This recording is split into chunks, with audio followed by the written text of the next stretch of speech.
हैं और दोनों चार्ट्स में हमें एक फेयर वैल्यू गैप बना हुआ दिख रहा है। चार्ट 1 में प्राइस फेयर वैल्यू गैप पर आता है। आप यहां से बाइंग ट्रेड में एंट्री करते हैं और प्राइस इस फेयर वैल्यू गैप से रिवर्स होकर ऊपर चला जाता है।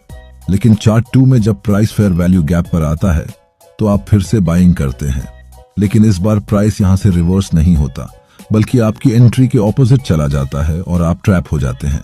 अब आप सोचने लगते हैं कि ऐसा क्या खास था पहले एफवीजी में जिससे आपका ट्रेड सक्सेसफुल हुआ और ऐसा क्या था दूसरे एफवीजी में जिससे आपका ट्रेड गलत हुआ। इस वीडियो को एंड तक देखने के बाद आपका ये डाउट बहुत अच्छे से क्लियर हो जाएगा, क्योंकि आज के इस वीडियो में हम फेयर वैल्यू गैप्स के 5 हिडन सीक्रेट्स को समझने वाले हैं, जिससे आप यह पहचान पाएंगे कि कौन सा फेयर वैल्यू गैप हमें यूज करना चाहिए। चलिए सबसे पहले समझ लेते हैं कि फेयर वैल्यू गैप आखिर होता क्या है। जब मार्केट में बड़े प्लेयर्स एंटर होते हैं तो प्राइस बहुत तेजी से एक दिशा में मूव करता है। तब लगातार 3 कैंडल्स के बीच एक ऐसी जगह बनती है जहां बायर्स और सेलर्स के बीच बैलेंस नहीं होता। इसी इम्बैलेंस की वजह से चार्ट पर एक गैप बनता है जिसे हम फेयर वैल्यू गैप कहते हैं। अगर इसे हम और आसान भाषा में समझें तो जब मार्केट बुलिश मूव कर रहा होता है तो कई बार हमें इस तरह से 3 कैंडल्स बनती हुई दिखाई देती हैं।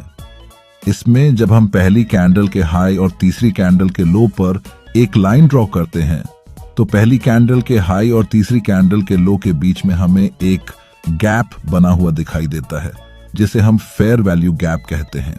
इसका मतलब होता है कि प्राइस ने इतनी तेजी से मूव किया कि 3 कैंडल्स में जो बीच वाली कैंडल बनी उसमें मार्केट को बायर्स और सेलर्स के बीच बराबरी से रिएक्ट करने का समय नहीं मिला।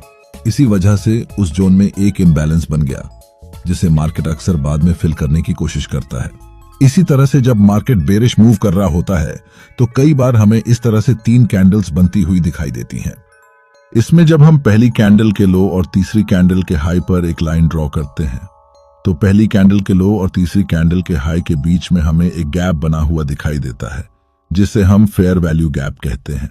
बेरिश मार्केट में भी जब हमें फेयर वैल्यू गैप बना हुआ दिखाई देता है तो मार्केट अक्सर उस गैप को फिल करने की कोशिश करता है ताकि उस इम्बैलेंस को बैलेंस किया जा सके।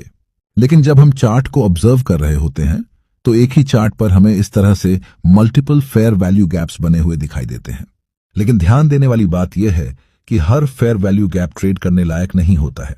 तो चलिए अब हम फेयर वैल्यू गैप्स के उन 5 सीक्रेट्स को समझते हैं जो किसी गैप को हाई प्रोबेबिलिटी ट्रेड अपॉर्चुनिटी बना देते हैं। फेयर वैल्यू गैप को हाई प्रोबेबिलिटी ट्रेड बनाने वाला पहला फैक्टर है अनमिटिगेटेड फेयर वैल्यू गैप।